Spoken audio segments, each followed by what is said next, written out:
உலகத்துக்காக நாம் ஓடிக்கொண்டேதான் இருக்கிற 365 நாள். பொருளாதாரம் என்பதற்காக, உலகத்தில் ஏறுவதற்காக, காசு பணம் சம்பாதிப்பதற்காக, வேற வேற கோட்டைகளை கட்டுவதற்காக ஓடிக்கொண்டுதான் இருக்கிறேன். அல்லாஹ் ஹயாத்தை கொடுத்தா ஓட போறோம். அல்லாஹ் ஹயாத்தை முடிச்சுட்டா வாய்ப்பு இருக்கா? இந்த ரமலானை அடைகிற வாய்ப்பு இன்னும் நமக்கு இருக்கான்னு தெரியல. அடுத்த ரமலானை அடைவோமான்னு தெரியல. எத்தனையோ பேர் போற ரமலான்ல இருந்தவர் இந்த ரமலான் இல்லை. அப்படிப்பட்ட வாய்ப்பை நாம் உள்ளத்தில் சிந்தித்து பார்த்தோம் என்றால் நிச்சயமாக இதைவிட ஒரு சிறந்த காரியம் உலகத்தில் வேறு ஏதும் இல்லை என்பதை புரிந்தவர்களாக இந்த ரமலானுடைய மாதத்தை அடைந்து அதில் சில வேலைகளை ஒதுக்கி வைத்து நோன்பு வைப்பதில் கவனமாக, இபாதத்தில் ஈடுபதிலே கவனமாக, 5 நேர தொழுகைகளை நிச்சயமாக அந்த வக்துக்குள்ளே ஜமாத்தோடு தொழுகிற நன்மையை நாம் எதிர்பார்க்க வேண்டும்.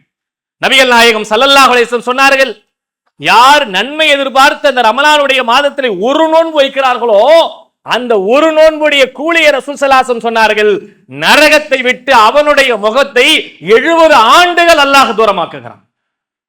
ஒரு நாள் 2 நாள் இல்ல, ஒரே ஒரு நோன்புடைய கூலிக்கு அல்லாஹ் தருகிற விஷயம் என்ன தெரியுங்களா? ஒரு நோன்புக்கு 70 ஆண்டுகள் அவன் முகத்தை நரகத்தை விட்டு நான் தூரமாக்குகிறேன்.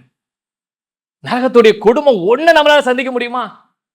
இருக்கிறதே ரொம்ப லோயஸ்டா ரசூல் ஸல்லல்லாஹு அலைஹி வஸல்லம் சொல்றாங்க, நெருப்பாலான செருப்பு அவன் காலிலே மாட்டப்படும்.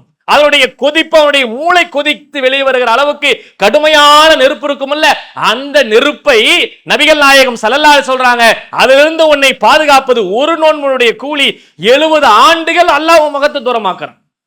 அஸ்ஸியாமு ஜுன்னத்துன் மினன் நார், நோன்புதான் நரகத்துடைய கேடயமாக அல்லாஹ் ஆக்கி வைத்திருக்கிறான்.